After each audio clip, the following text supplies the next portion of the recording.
No pressure on Annetta then to give us a good interview out of Berlin Live with her and her guests have been waiting for ages. Annetta, can you hear me? This is London calling. Are you ready for you and Jari? Yes, I can hear you, and we're ready to talk about the UK economy, among others. I'm joined by Jari Stehn, who is Chief European Economist at Goldman. So we were discussing the UK economy all over the place today in the morning, also the spending plan. So what's your take on it? Yeah, I would say in terms of, first of all, the economy, we have now seen a significant softening of the data. After what was a very strong first quarter, we saw a contraction in GDP in April. There are probably some payback effects, but nonetheless, we do think we're losing momentum there. And I would also highlight on Tuesday the labor market report, which was on the softer side. We saw an increase in the unemployment rate, some softening in employment growth, and I think also quite importantly, a big drop in wage growth, which of course had been very elevated for a long time. We're now focused on the CPI print, which will come out next Wednesday. Of course, the inflation levels are still high as well, but we do think that there's scope for progress there as well because of a seasonal pattern around Easter transport prices, as well as some correction, of course, of the vehicle tax from the April print. And so bottom line is we do think the UK economy is losing some momentum. We're making progress with inflation, and we do think it ultimately points towards more rate cuts by the Bank of England. Let me ask you also as well about the budget. Do you think that whole thing is robust enough to avoid tax hikes? I think, for now, the spending review was really around the allocation of existing spending. There was focus on health, on transport, while the defense commitments were left unchanged. But there was also an emphasis on sticking to the fiscal rules. And I think this is quite important because come the autumn, we think there's going to be more pressure on defense spending and a weaker economy than what is assumed by the OBR. And so we do think there are going to be some difficult choices in the October budget. We're skeptical that the UK can really cut back on spending given defense pressures, and so there probably is a risk that taxes will have to rise somewhat come the October budget. So what are you expecting for the BOE for the remainder of the year?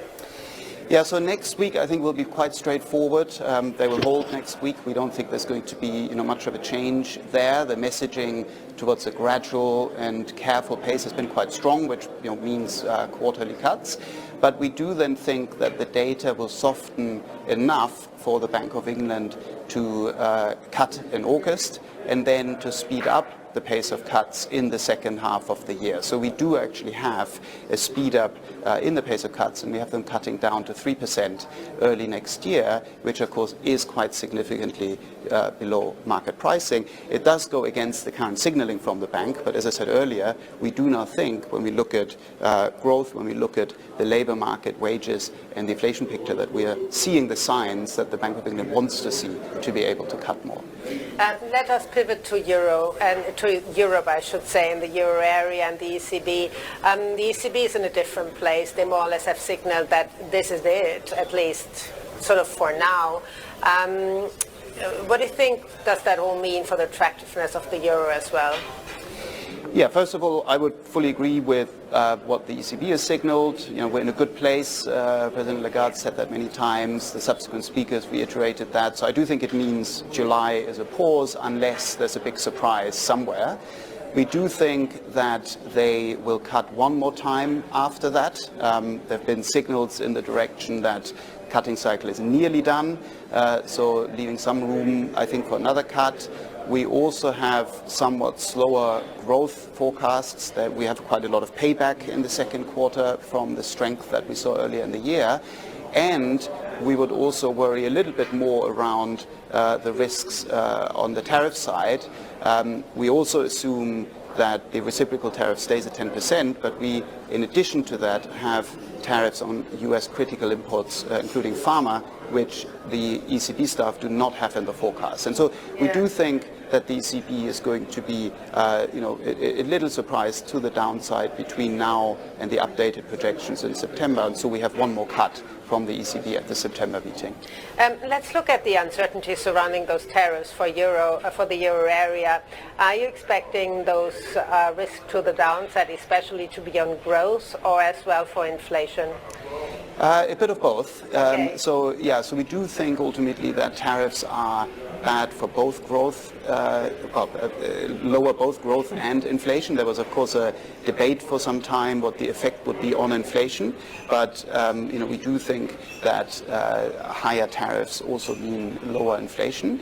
So in our base case, where essentially we keep the 10% and we get the additional tariffs on critical imports, we have a hit to GDP of 0.7%, which is distributed through 2025.